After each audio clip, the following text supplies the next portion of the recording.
2y equals x cubed plus sine of y. We're taking the derivative with respect to y. Okay, so we're just taking the derivative of each thing. So when I see 2y, Christian, what's the derivative of 2y going to be?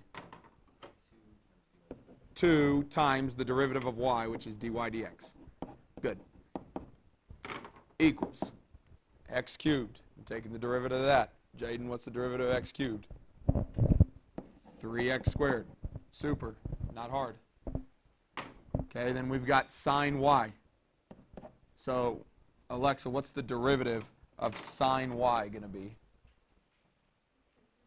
Cosine of y. Okay, good. We're missing something. Dy dx on the end of this. It's chain rule.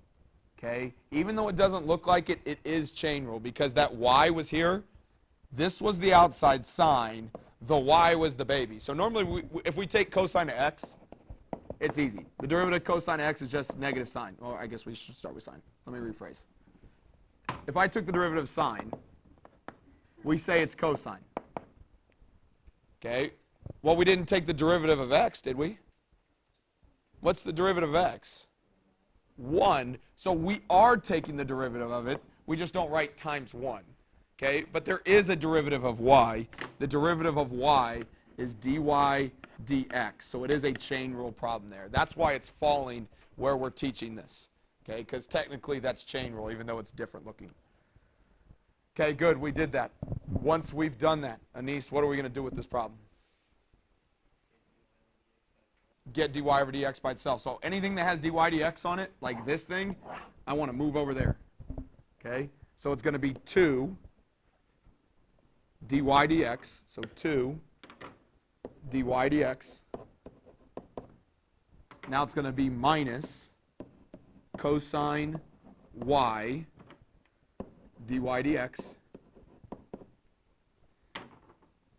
equals 3x squared.